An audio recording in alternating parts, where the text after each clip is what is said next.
Gawker, which at the time was like the biggest New York blog, they did their own post. It was literally just like, have you seen this new website that just launched called Midtown Lunch? Has there ever been anything more oxymoronic? Because that was the joke, is that lunch in Midtown is terrible. They were like, this week they're doing Falafel Week, which will likely be followed immediately by Constipation Weekend. I think 25,000 people came to the site that day. The next day, 15,000 came back. The New York Times called and was like, we want to do an article. It starts with just taking that leap. Man, you have to work hard. You have to be incredibly smart. Choose something that even if it fails, you are going to be proud of it. Doesn't matter how badly you got beaten in battle. Be kind, be kind, be kind. Become a better person, a better leader, a better business. Go with your gut. I'm Samuel Donner, and this is Finding Founders. I'd write a few reviews a week. Okay. Yeah, I would do like a news post on Monday. Midtown Lunch was a hit, but we'll come back to that later, because before Zach Brooks was looking for hidden gems in food, he was looking for gems in music. Zach's career would go from radio to food blogging to eventually becoming the general manager at Smorgasburg, where he operates the largest open-air food market in LA County. But let's find where this love of food started and go back to his childhood. I want to start at the beginning. And can you tell me a little bit about you and your dad on weekends getting food together? Yeah, my parents were divorced, and so my dad would come and take us out 2 nights a week, and then on the weekends, and we'd always just go out to dinner, basically. So we'd go out to dinner, and then on the weekends we'd go out to eat or go to like food festival, and so like I grew up going to like the mall food court with my dad. Do you remember like going to like any specific types of foods? Was he like saying, oh, like pointing out the notes? Yeah, I mean, no, definitely not. No. Just like, no, hey, my dad. no. My dad had this old saying. It was he would always say, "De gustibus non est disputatum." I don't know if I'm pronouncing that right, but it's Latin for in matters of taste there can be no dispute. So like if you like something, you like it. If if you don't like it, you don't like it. Like everyone could have their own opinion. But we used to go, the mall food court was a big one. I grew up in Miami, so there was access to a lot of different kinds of food. So we would eat a lot of Cuban food, and Chinese food was a big thing, or Jews. I don't know if you know that Jews love Chinese food. That was a big thing. And my dad was in the Army, so he traveled a lot for the Army. He spent time in Vietnam and Korea. So we would go for Vietnamese food. We went. So it expanded the amount of taste that you could experience. Yeah, we would go to Thai food. Like we would eat everywhere.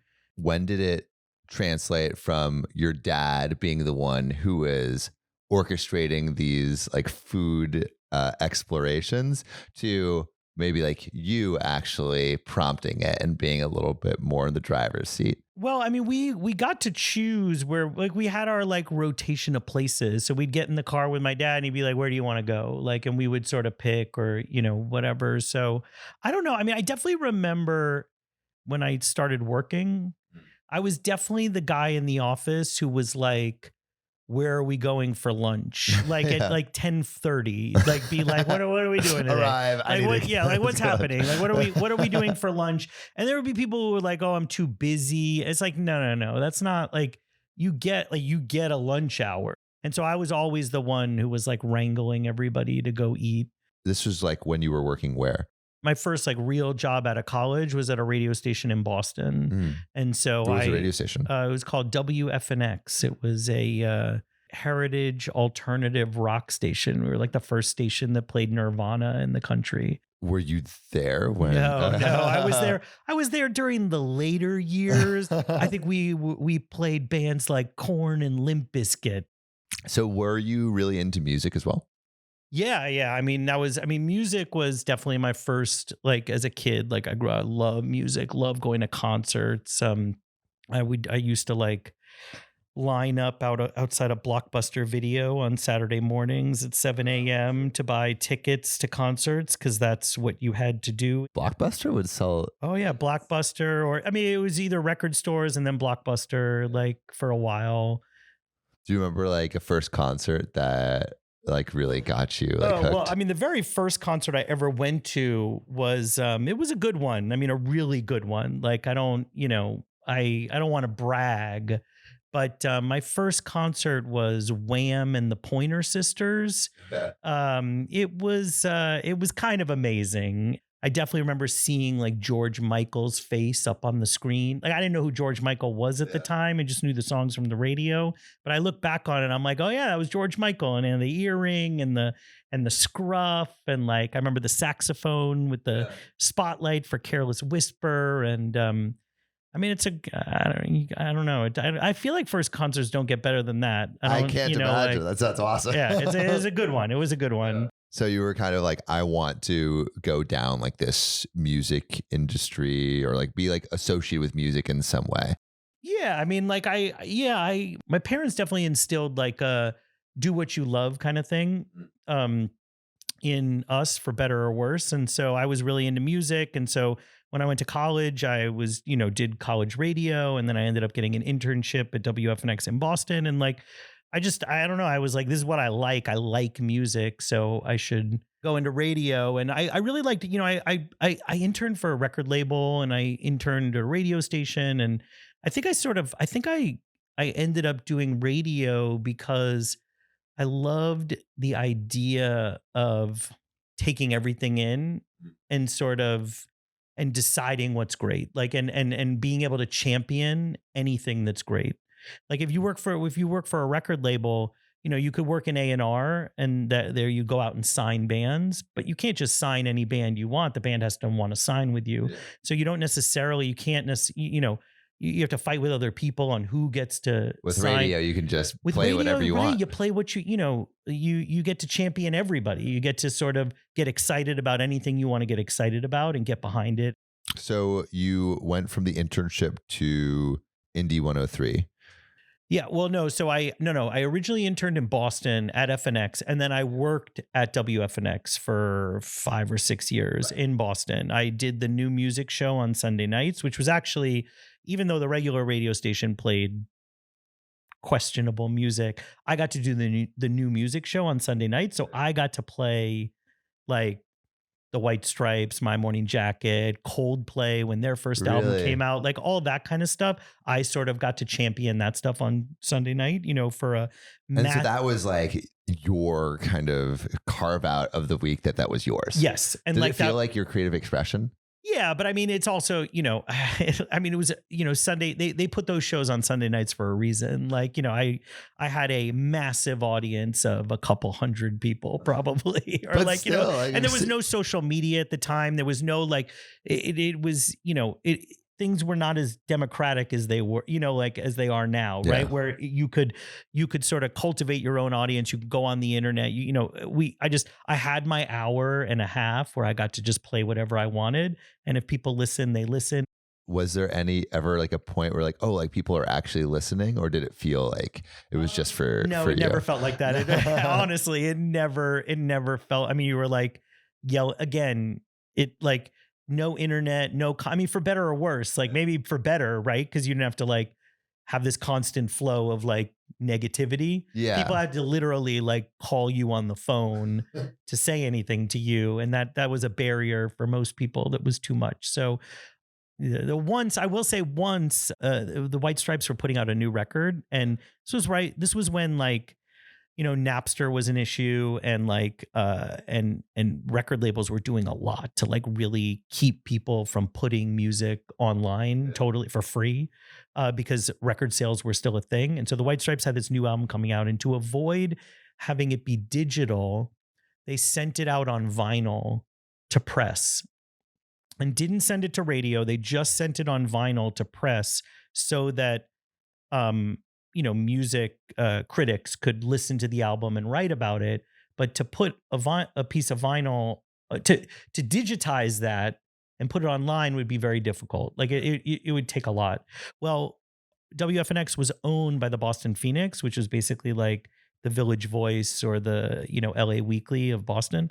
And so the Boston Phoenix got a copy of this vinyl and they called the radio station. We're like, would you guys want to like play a song from this or whatever? And we were like, yeah, definitely. And so my music department was like, hey, we got this record, we digitized it and put it into the system. So if you want to play a song from it on your show on Sunday night. And I was like, I should just play the whole thing. And my music director laughed and he was like, that would be awesome. And I laughed and he laughed. And then Sunday night came and I was like, I'm going to play the whole thing. So I didn't even announce it. We just put the record on, played the entire White Stripes. People started calling and we're like, what is this? So you were getting people calling in and stuff. So people called and we're like, what is this? What is this? Like, is this the new White Stripes album? Like, oh, I was like, yeah. So then Monday I send out my playlist to the industry because they would clock, they would clock what you played and that would, count towards, record labels would be like, oh, we got these plays for these young, whatever. Well, when I sent the playlist out that had the whole album on it, they flipped out. The record label got so mad. Okay. They were so mad because they were like, someone could have recorded this off the radio and put it on the internet. And my music department was like, why the hell did you play the whole thing? And I was like, I said I was going to, and you laughed. You didn't tell me not to. Like, and so that was one time where I did. I was on the radar for better or worse. I do remember that. That was good times. Did you like being on the radar, or was it like nerve-wracking? Or I enjoyed carving out my little niche, like on the station that I was on. I loved having my like hour and a half that I could do what I wanted and wasn't as concerned about like tons of people listening or anything like that. Like I enjoyed, and I got to go to concerts and be, a part of stuff. It was, I liked it. So you worked there for, you said like 5 or 6 years, and then you eventually would go to Indie 103, right?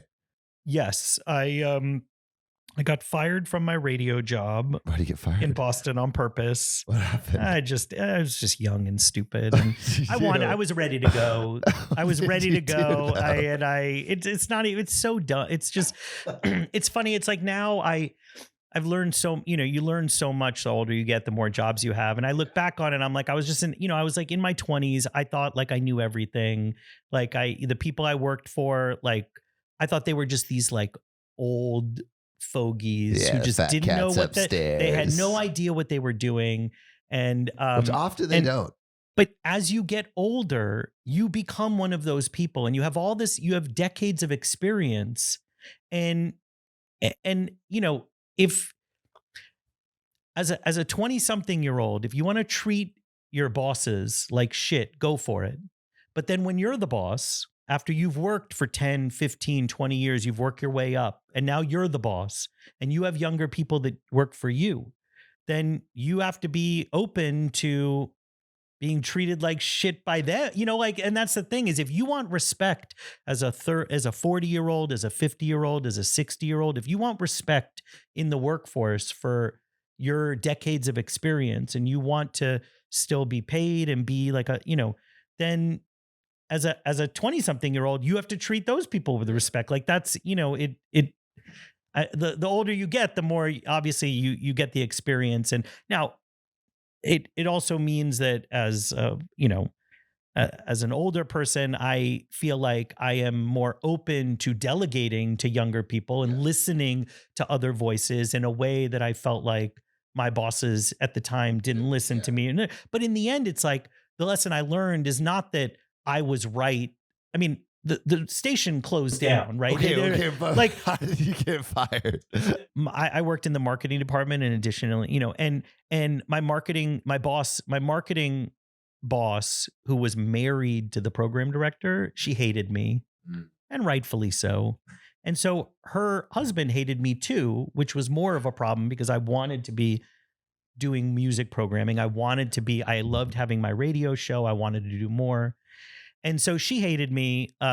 She wrote this really bad review for me, and then she quit, or maybe got fired. I can't remember the exact circumstances. So right before she left, so she was gone. No, she was gone. But she lit a match. My and wrote general the review. manager was like, "Let's go over this review she wrote," and I was like, "Why? She's gone. Like, I don't work for her anymore." Like, And he was basically like, you need to take responsibility for all these things that she wrote. And I was like, why? I was like, she hated me.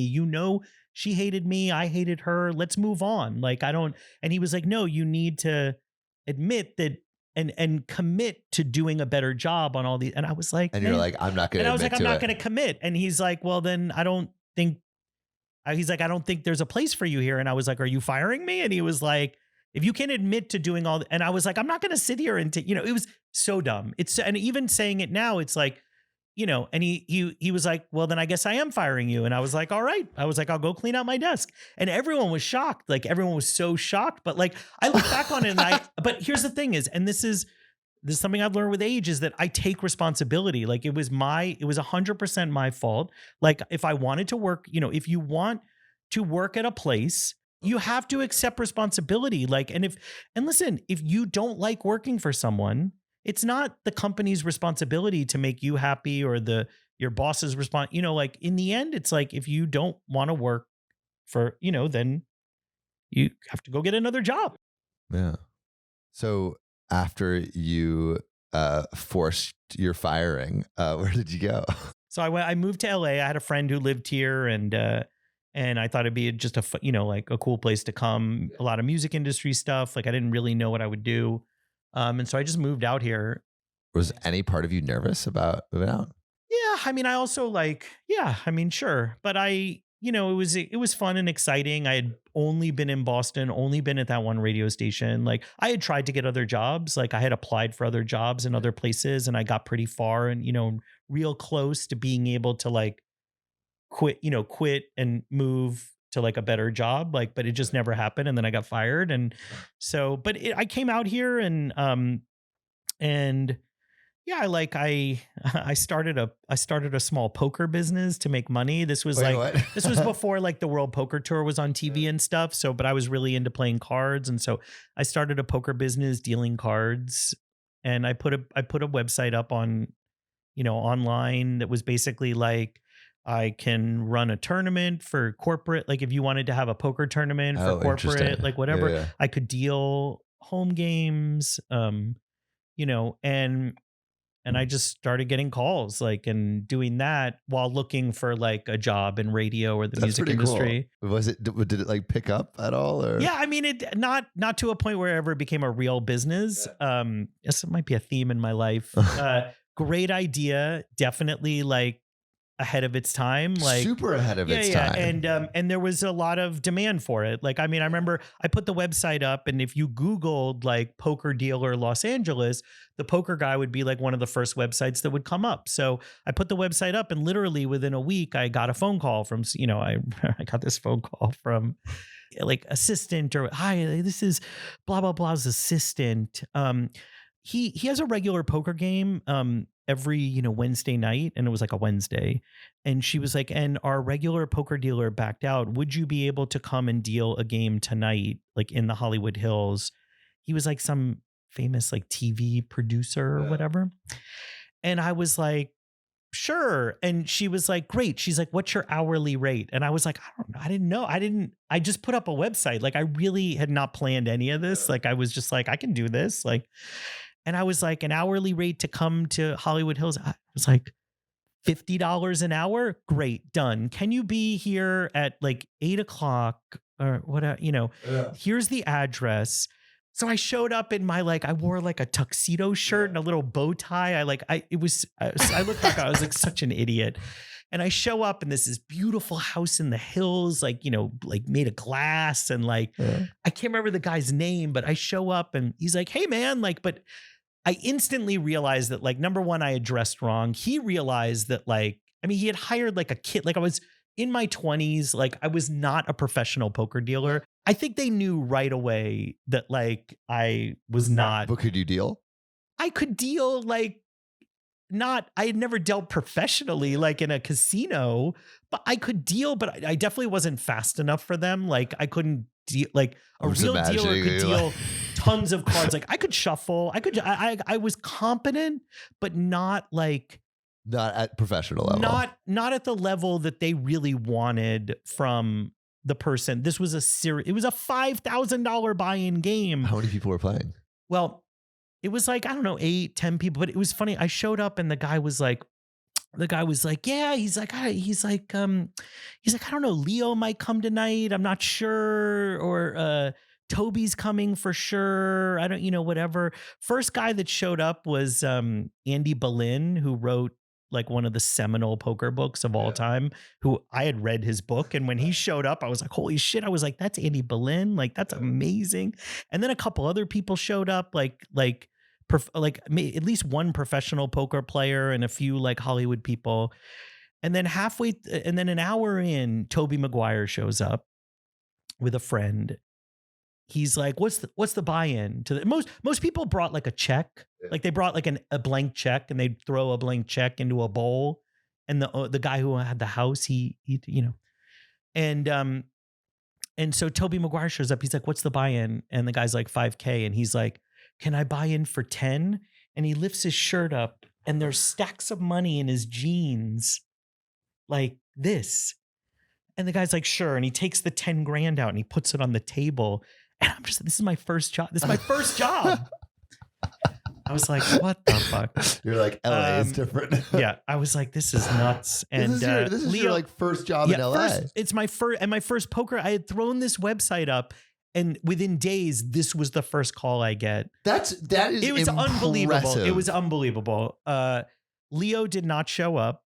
I'll tell you that didn't happen. But that's Spider-Man. After like 3 or 4 hours, they were like, do you want to stay? You don't have to stay. We can deal to ourselves.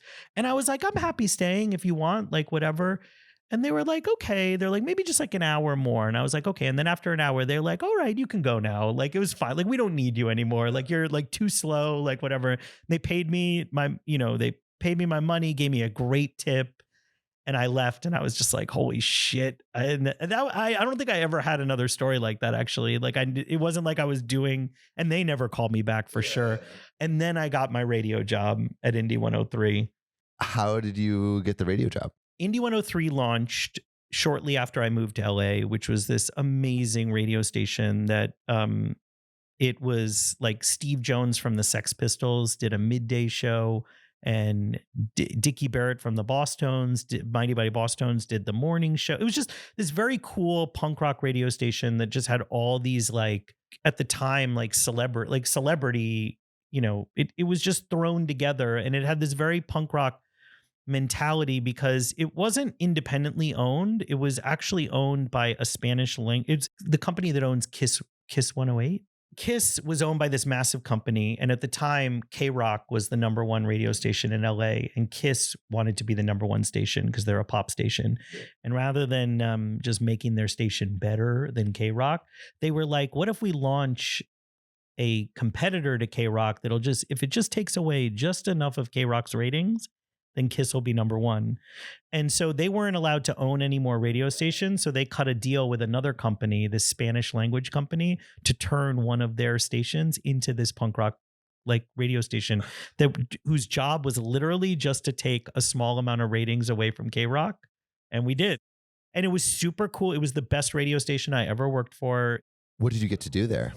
I ran the board for some of the shows. Like as a producer, I edited shows for rebroadcast. Like I edited Steve Jones's show every day so that it could get rebroadcast later in the day. But did it feel like, okay, like I'm kind of progressing in my career in radio, and there is... It definitely was. It was my second job in radio. And after not being able to get a job, like so that I could leave my first job, like I tried so hard to get another job so I could quit my job in Boston.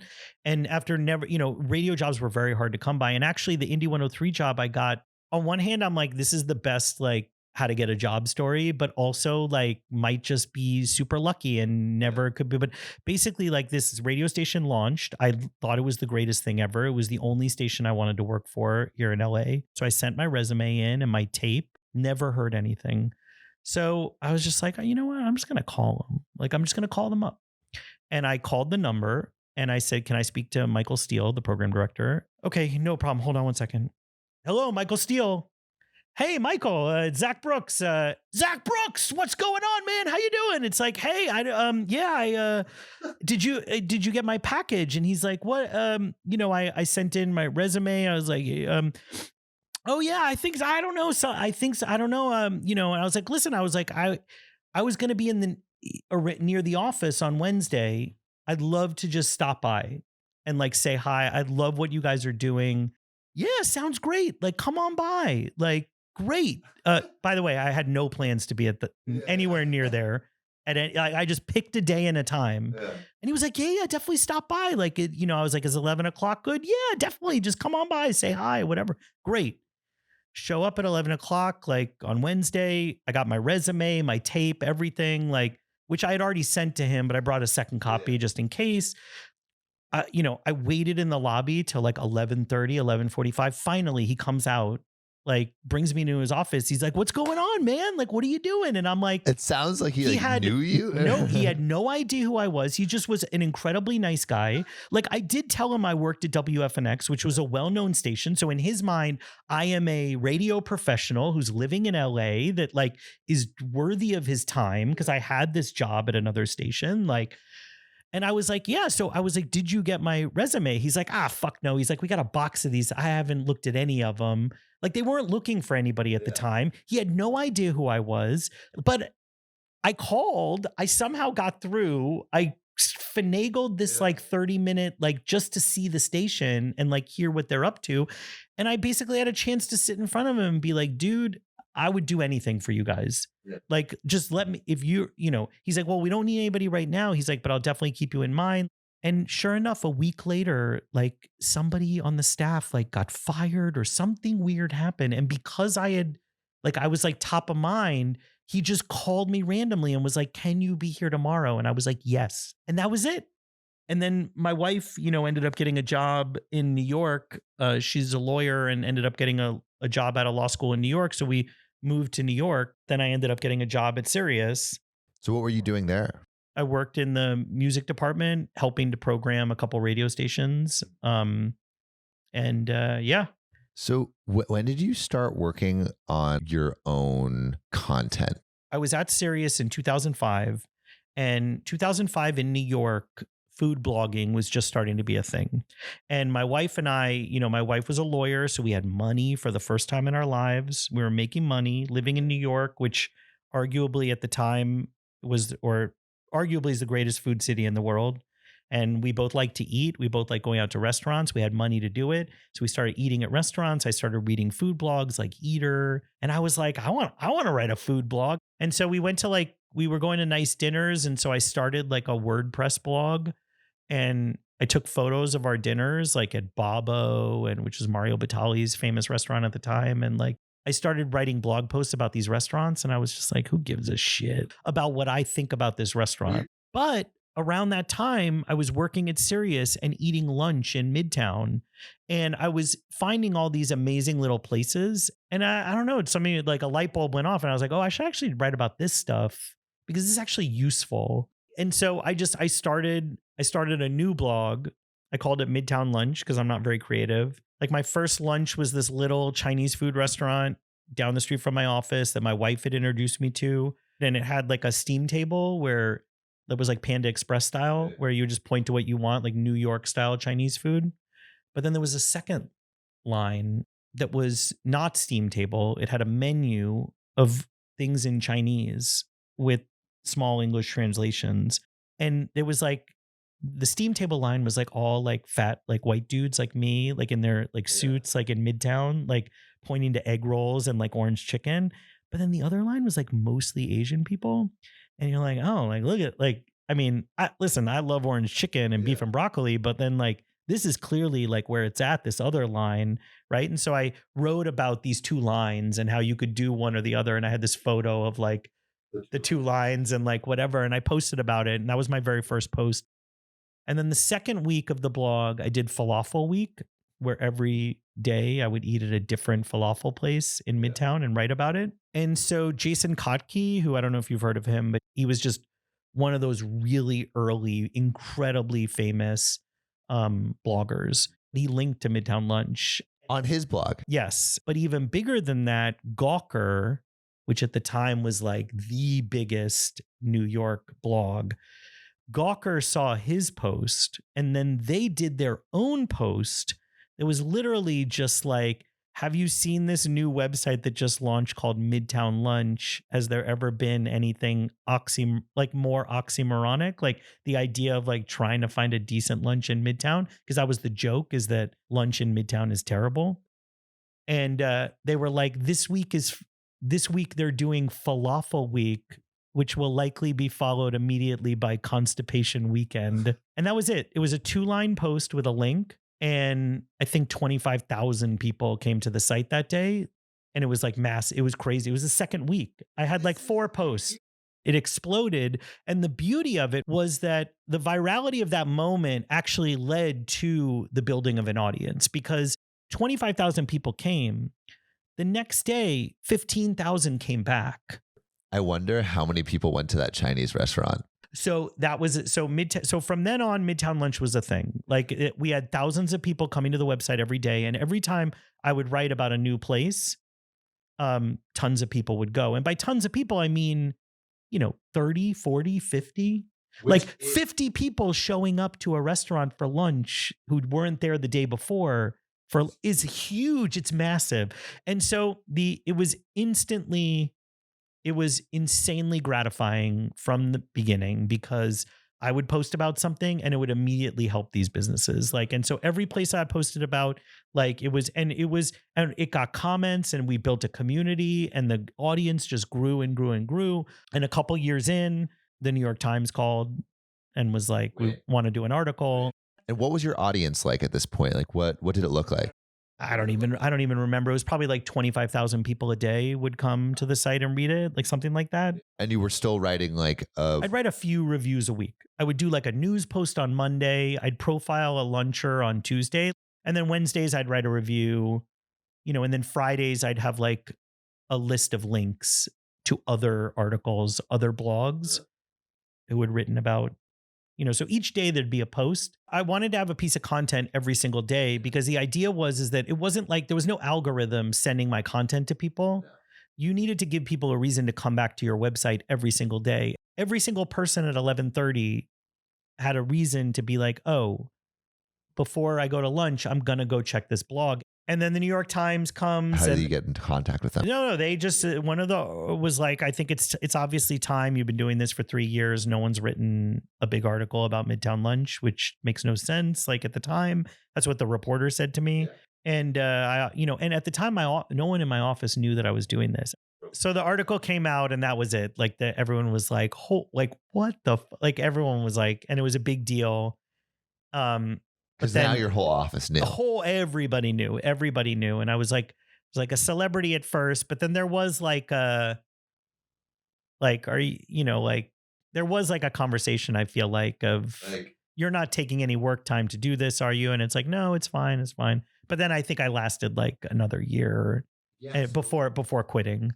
What was the conversation that you had in your head about, should I do this, make this like my full job? Well, I think at the time I got approached by a company who was doing blog advertising, and it was a really good deal. And so I signed up, and I was making money for every page view that I would get. Do you remember what your CPMs were? It was, the first deal I got was a $6 CPM for all of my traffic, not for what they could sell, but for all. By the way, that's crazy. Spoiler alert. For page views on a blog. Spoiler alert. This company's not in business anymore. You can imagine why. This was not a great business model. But in order to aggregate, all they were competing with Scripps Network and these companies who had these massive websites, and they had huge, and these guys wanted to compete by aggregating as many page views as they could, so that they can go to giant advertisers and be like, we have a network of 100 food blogs that amount to 100 million page views. And at that point I was like, shit, if I just increase my page views, I just automatically make more money. So if I quit my job and do this full time and start doing 2 or 3 posts a day, and I go from 100,000 page views a month to 300,000 page views a month, I'm all of a sudden making a salary that's 2-3 times as much what I'm making at Sirius. Yeah. So I quit my job. Wow. Like to do it full time. Was that scary Now, at all? Or because it was you scary had the for my safety wife. net of, She was pregnant and like, it was very unhappy. She was very unhappy. Actually, no, maybe she wasn't, but I think we had already had our first kid when I quit. I think I quit. Our son was like 8 months old. And I was like, listen, I can quit my job and I'll take care of our kid. We don't have to pay for child. I'll push him around in a stroller. I'll push him around Midtown. We'll go out to lunch. Like, yeah. But it wasn't terrifying. My wife had a great job, but like, it definitely was, it wasn't terrifying at the time, but sure. Once all that risk involved, once all that blog money dried up, then all of a sudden it's no longer a great, and that didn't last very long. So you decide to quit. You're going to spend a year just focusing on, it wasn't, I was just going to do it full time. Yeah. You were to focus on it full time. Yep. What did you grow it to? Like the blog? I don't even remember. I think the most we made I think that first year I might've made like 80 grand, 90 grand for the year, which huge. That's especially crazy. Considering that my salary at Sirius was 40 grand a year. It was, that's nuts. Yeah, it was crazy. That's nuts. But that was it. It was 1 year. And then we ended up moving to LA, for my wife's job. Okay. And so I ended up. So your blog is called Midtown Lunch. Yeah. So what does that? Well, we had kids and I loved LA when I lived here before. So I was happy to move back, and it sucked to like, but we made the decision that for our family, it would be better to live in LA. And yeah, I would just figure it out. I figured it out when I moved to LA. I figured it out when I moved to New York. I had no doubt that I could figure it out, and in but the intention was, I will continue doing Midtown Lunch. I hired some people to be on the ground in Midtown and kept the blog running with the money that I was making through these ads. And then I moved out here and started Midtown Lunch in LA, where I was just eating lunch and writing about it. I was freelance food writing and running my blog, but I wasn't really making any money. It was more of like it became more of like a hobby. Did you, so the tech money dried up. Were you thinking of like other ways that you could make it sustainable? I guess that has never been my strong suit. Expertise, so it dried up, and I wasn't making any money, but I was still writing. Like I was making little bits of money here and there as a freelance food writer, but I was also taking care of my kids. Like we had a second kid, and so I was taking care of kids and making dinner and doing all those things because my wife had a really good full-time job. So we were privileged in that way. And I kept the blog running and was trying to figure out what the next thing would be. And then, so I started a podcast because I was like, oh, maybe this will be the next thing. And when did you start the podcast? 2011? That sounds right. 2011 sounds right. And I wanted to get back into radio. I wanted to get back into doing audio content, but I was doing this food stuff. So I started a podcast that sort of combined food and music, so I could get back to doing music stuff. And that was Food is the New Rock. And that was Food is the New Rock. So again, 2011, that is... It was early. Early. Yeah. That's early. Yeah. And it's like, I feel like right when you were winding off of blogs, like that was like kind of peak. You had like gone in early in blogs and then kind of hit the peak. And now you're getting in early in podcasts. Yes. I got in, it was just like a little bit ahead of its time, kind of perfect. Every week we'd talk to a chef just about music or a musician just about food. And so, first episode was Roy Choi, the chef of Kogi here in LA, and Mike D from the Beastie Boys.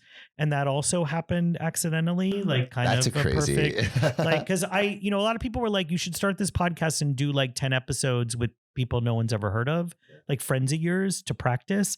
And I was like, I don't want to do that. I was like, I've seen a lot of podcasts launch where like the first couple guests are like not that great. And you're like, why would I listen? And then you just never come back to it. Like I was like, if I'm going to do this, I want to do it right. I want it to be great from the beginning. I want it to be something that people are going to listen to so they understand what it's going to be. So I started a Tumblr account. I don't know if you've ever heard of Tumblr. I've heard of Tumblr, yeah. But I was like, so I was on Tumblr, like at the point when that was like, and the Tumblr account was just a place to basically, anytime there was something food and music related, like intersection of food and music, I'd post it on the Tumblr because there was a lot going on at the time, food and music crossover stuff.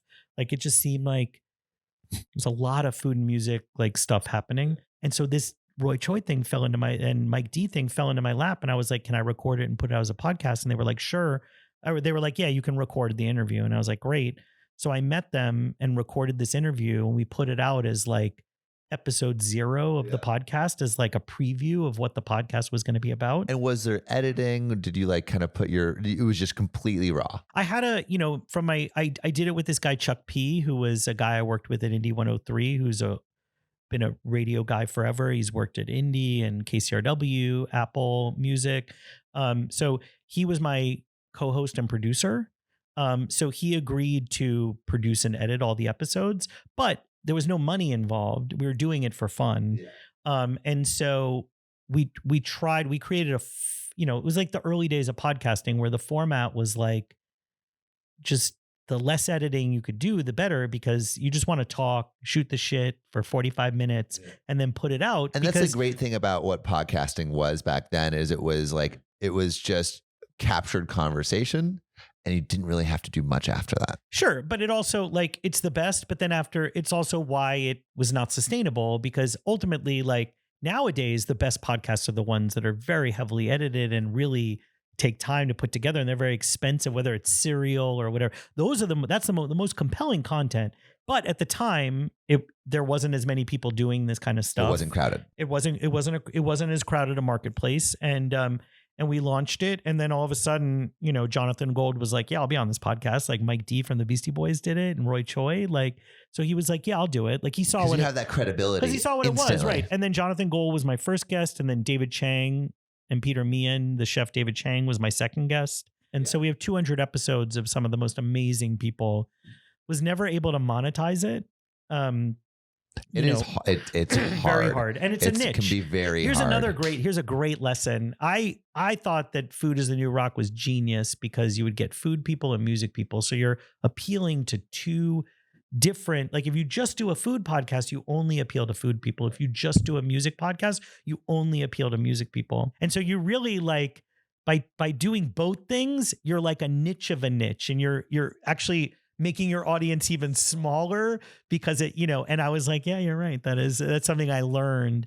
I mean, I wouldn't change a thing about it. It was an amazing, and I'm still always looking for ways to bring it back. Like, if there was a reason to bring it back, or, something that would make it sustainable, like, I would 100% bring it back and keep doing it. And tons of people ask me to do that. But I'm also at a place in my life where, it's like, I don't need to do vanity projects anymore, like, or things that... Did it feel like a vanity project? Well, I think all of these things are vanity. Like, what do you mean by that? Well, I mean that unless you make money from it as a career, then it's a vanity project. Like, it's a thing that feeds other parts of your career, or you do for other reasons beyond money. And the truth is the best things start off as that. Right. That's where, like, when people are like, oh, what is your advice to starting a podcast, or what's your advice to starting a blog? Like, of all the things I've ever done, it's like, my advice is if you want to make money, don't do it. It's not a great way. It definitely isn't a great way to make money if you are trying to do it quickly. But it also is, it's not a great way to make money if the longer it takes, the more money it costs you. Time is money. Like, all of it is, and it can be part of, again, you have to love it. The passion has to be there. It has to be a part of, but that ultimately, it has to be something you love doing. The passion has to be there.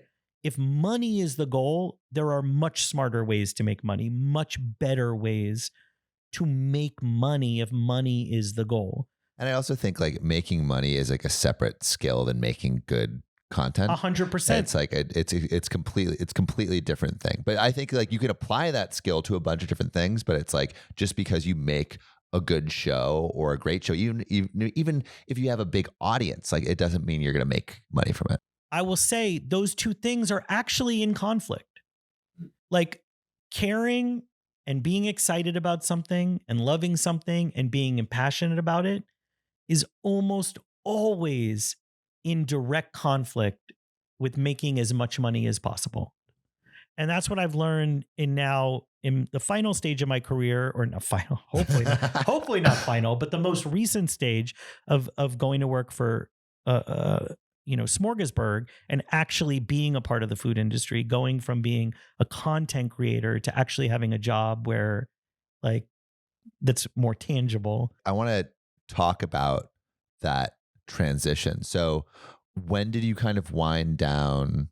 So it wasn't a Cruising wind around. down. It was, I was out here. I was freelance food writing. I was, doing my podcast. I was still a big, becoming more and more a part of the LA food scene, a known entity in LA, just as much as I was in New York, while still maintaining my ties in New York because Midtown Lunch was kind of still going, but not, it was limping along. It wasn't what it was because I was paying freelancers to, and I didn't have a lot of money to pay anybody. And it wasn't like a sustainable business model because the whole blog, like the way most bloggers made money, it was selling their blogs. Like that's how you make money. It's not like YouTube where YouTube is actually like YouTube content creators. If I had come along in that era and I had started on YouTube in Midtown doing Midtown Lunch in, for YouTube, I would have, that has become a sustainable business. And it's also been it's like proven itself, it is a model that it does work for content creators of a certain kind. And I think Midtown Lunch probably would have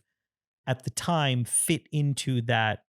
Yeah. Like it would have worked in that model if I had started a YouTube channel instead of a blog. Right. And, or done both, or if I was still in Midtown and, because by the time like Instagram became a thing, I was already in LA. Yeah. So like Midtown Lunch in New York was never a big thing on Instagram. And so we were never a big thing on Instagram and we never migrated to YouTube or TikTok. And then out here, I never had reason for it because that's not, my goal wasn't to be a YouTube content creator in Los Angeles, writing about food in Los Angeles, because I did not feel like I had the same purpose as I did in New York. In New York, nobody knew more about finding lunches in Midtown than me. And I didn't have to fight anybody for that. Out here, there are way more people who know about. Now, I love eating in the San Gabriel Valley. I love eating in Koreatown. I love eating in Orange County. I will drive anywhere for food. And I know a lot about, I have eaten at a lot of places. And I am definitely in the upper like percentile of people who know where to find great lunches in LA of all kinds.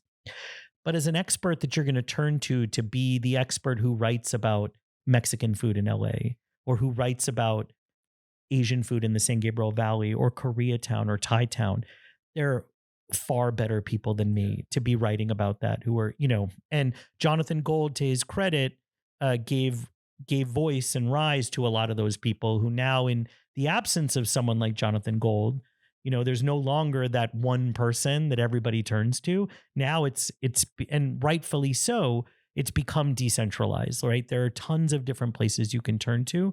And I don't need to be one of those people and was never going to be one of those people. But I was still, I was working and doing my thing and freelancing and doing the podcast. And then Smorgasburg, I knew those guys from living in New York.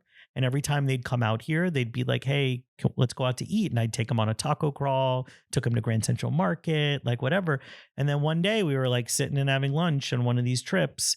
And they were like, we're bringing Smorgasburg to LA. And I was like, that's a terrible idea. Why did you say it was terrible? And also, can you tell me what Smorgasburg was? It actually started as the Brooklyn Flea.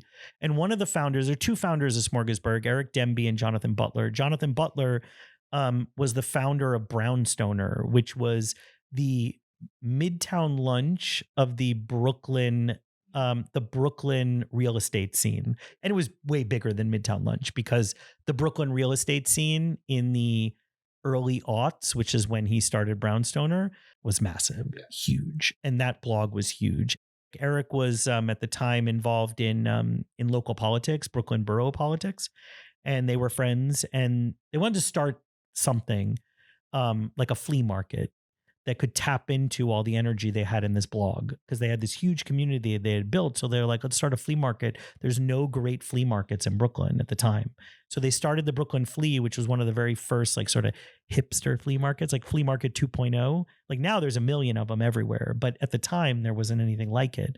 And they started it in Fort Greene, and it became a huge thing and had a little bit of food.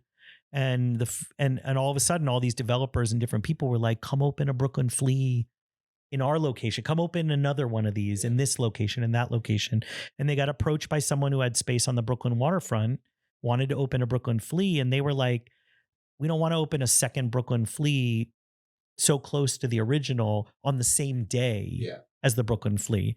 What if we have all this food at the Brooklyn Flea that's become really popular, kind of outgrowing the space? What if we spun the food off into its own event and did this on the waterfront? And we'll call it Smorgasburg, which was a smorgasbord in Williamsburg, Brooklyn. And that's where the name came from. And they launched Smorgasburg on the waterfront in Brooklyn, which was like, 100 like food vendors exclusively. And so now we run multiple Brooklyn Fleas, multiple Smorgasburgs in Brooklyn, Manhattan, expanded to LA, now Miami. So you were expanding to, so they were expanding to LA. They had been approached by a developer in downtown who had a space. And I was like, this is a bad idea, because in New York, in Williamsburg, Smorgasburg draws in the summertime like 25,000 people. You're not bringing 20,000 people to the middle of downtown on a Sunday in LA. Like, it's just not going to happen. Like, and I was like, guys, like, LA is not New York. Like, downtown's not Brooklyn. Like, if you think you're going to open up and all these people are going to wander over from their brownstones and like take the subway, like, it's not going to happen. Like, not as many tourists, not as many anything. It's just not. And they were like, well, let's show you the location. And they showed me the row and this where we are, which is this great 100-year-old produce market. And it's fucking awesome. It's the coolest place. You feel the history. You feel like every restaurant in the city has bought food from this produce market at some point in time. And then they had also built this 4,000 car parking garage that was free for 2 hours for Smorgasburg. And I was like, oh, that's pretty okay. good. I was like, that's pretty good. I was like, it's pretty good. I was like, you're still not going to get 20,000 people, but like, how many people do you really need? And they're like, if we could just get like 5,000 people every week, just, then we think our business model is sustainable. And I was like, okay. And then they hired me to curate the food initially, but then the idea of going out and helping them find all these vendors, building this market, and then walking away like seemed crazy. So even though I had no event experience, they were like, we'll teach you. Was it hard to get used to running an event? It was not hard because I was passionate about what we're doing. I loved what we were doing. And we tailored, I think in a lot of ways, it was probably a great thing that I didn't have experience doing events, because it meant that we didn't do an event like every other event. We saw the event in a different way. And I think it's part of the reason why it survived, was because they had somebody who didn't have a preconceived idea of what Smorgasburg in New York was and had to be here, or a preconceived idea of what a great event in LA would be, like, and was trying to fit Smorgasburg into that mold. It was more like I learned everything there was to know about what they did in New York, but then I knew LA after, because I had lived in LA for so long. I knew what food writers in LA would get excited about. I knew that we needed to get people to come from all over the city, or else we would never survive. What were some of like the early failures and like early successes as you were learning? Opening Smorgasburg is no different than opening a restaurant. Anybody who opens a restaurant will tell you that you need at least a year of runway to open any great restaurant, or else you're going to fail. Because what happens is you open, you get a bunch of press. If you're, if you have a decent chef or a decent brand or anything, you're doing anything good. Or even if you don't, if you open in a neighborhood, new restaurant opens, everyone sees the place and they're like, oh, I got to try that new place. So when you first open, everybody comes. First couple weeks, you get a lot of people want to try that new place. But then once the excitement wears off, it dies down. You get into this trough. And then the real work is the building back up again over time. And that can involve just the consistency of showing up day in and day out and converting new customers every single day. It can be, planning events and hustling and doing marketing or social media or all that, but all of that stuff takes time. And very few places are huge out of the gate and then sustain that. And Smorgasburg was no different. Week 1, we had 10,000 people. Wow. Not a problem. Not hard. We were a known entity. Everyone's excited about, this New York thing, right? Whatever. But week 2, 5,500 people came back. Week 3, 4,500 people. Week 4, 3,000 people. 2 months in, at a day where like 1,800 people came. When you have 60 food vendors, not sustainable. So we had vendors start to drop out.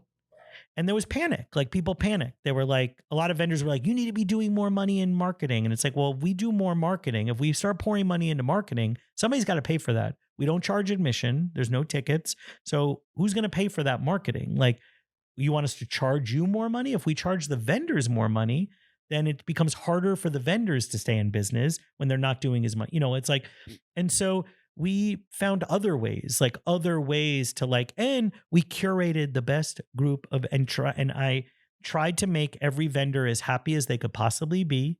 And as vendors dropped off, we replaced them with new vendors. Like, and we just hustled. And every week it was just showing up, caring, eating the food, knowing it's great, and just convincing people. And as time went on, we just slowly started to creep up, like slowly started up and up, like, because we found our audience. And then all of a sudden tourists, tourist business takes a couple years because you don't start getting listed in tourist guides and, all that stuff. And so by year 2, year 3, then we're really freaking rolling, but that takes time and you have to have the runway. And if your business model doesn't account for that, if you expect to be profitable from day one, it's just, it as a restaurant, it's impossible. Did you know that, or did like the Smorgasburg people know that? I think that their model was really good. And so their model afforded us that ability. Now, whether or not either of us could have told you that in week 2, I don't know. There's a lot of different ways to be successful, but this was the way that we were successful. And we've seen other people fail because they don't afford themselves that same like and space. Honestly, it comes down to expectations as well. There are people who, if I had said to them, we're never going to get 20,000 people in LA at this event, they would have been like, well, we're not doing it because that's our goal. And then it never would have happened. But having manageable expectations, having profitability and sustainability be something manageable and being realistic about it, I feel like is important. And we instill that in our vendors as well. When I get in front of a vendor that I know is amazing and I really want them to do it, I'm not like, you should do it. You're going to kill it. You're going to make so much money. Like, no, like I get in front of vendors. I'm realistic. I'm like, what are your goals? Like, what are your expectations? I really want you to do this. I think this can be hugely successful for you. But if you're expecting to make X amount of money, it's not going to happen. I'll tell you right now. Maybe you'll prove me wrong. But you would be like the white whale of, I don't want vendors to come in and after a month be like, I'm out of here. I'm going to go try something else. Because that doesn't help for anybody, because the food business, you have to be consistent. You have to put in the time. It doesn't really start paying off in 6 months, 8 months in, a year in. And so, people need to be ready for that. I feel like that's a better recipe for success than, bullshitting people. Well, because I think that's how you get people for the long haul. Right. By managing it's how expectations. You build something long-term that's sustainable, even though in the short term it's uncomfortable because no one wants to sit in front of somebody who is like, that's a terrible idea, or you're not going to make nearly as much money as you think you're going to make. But I feel like facing those realities early than later is much better. I feel like it works for long-term sustainability. Yeah.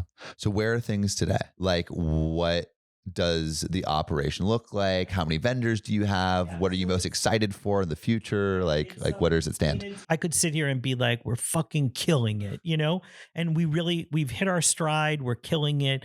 And that would be true to a certain extent, but it would be incredibly misleading because we're still part of the food industry and we're part of the food industry in Los Angeles, and the food industry in Los Angeles is insanely difficult. It is so hard. I don't care what anybody, I think LA is the best food city in the world for the eaters, but it is one of the worst food cities in the world for the restaurateurs, for the chefs, for the people who make the food, who cook the food, who create the food.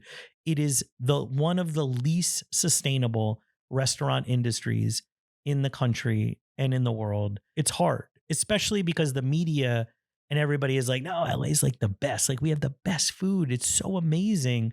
And Smorgasburg is lucky that we are 8 years in and we are still doing well. We're still profitable. Our vendors are as good now as they ever were. A lot of events, as the years go on, the quality of the food goes down because it's hard to keep the best vendors happy and sustainable. It's hard to make money selling high quality food. The higher the quality, the more expensive it is. The more expensive it is, the less people eat it. It's hard. It is hard. And we have become an incubator for new businesses in LA. So every year we have vendors who graduate into brick and mortars. We've become this like sort of the center of the LA food scene in a lot of ways. When the LA Times 101 list came out a few years ago, out of the pandemic, the first 101 list that came out, out of the 101 restaurants on that list, like 30 something were involved with Smorgasburg in some way. Not like some of them like incubated at Smorgasburg, started their business at Smorgasburg. Some of the chefs started second businesses at Smorgasburg. Well, it just shows that it's like fertile ground. But it's right. For, it is this right. And we have continued to be that year after year. And so at the beginning of this year, we added a new group of a dozen new vendors who are now, a lot of them are going to be, are at Coachella this year. And none of the vendors who are on site at Smorgasburg are getting rich doing this. They're all hustling. We're hustling. So what does the next 10 years look like? Like, what are you most excited for in the future? I mean, just keeping doing what we're doing. And, and in New York, we run multiple markets on multiple days. In Miami, we run multiple markets. Like we have markets on Friday, Saturday, and Sunday in Miami. LA, we still only have a market on Sunday. I would love to have a market on Saturday somewhere or Friday, like more opportunities for our vendors to get out there and make more money. And then find other ways to help the vendors, like, behind the scenes and stuff. I mean, that really is why I got into this to begin with. I never had any interest in running an event or, and same with Midtown Lunch or, I wasn't looking to be a food writer. I wasn't looking to like parlay. Like I really was just, I love the food I was eating. I love the small businesses that like you discover and like want to share those with other people, like tell more people about them to help make the businesses more sustainable so that they last, and lucky for me, I've been able to keep doing that, like, through my whole career, cause that's the stuff I love.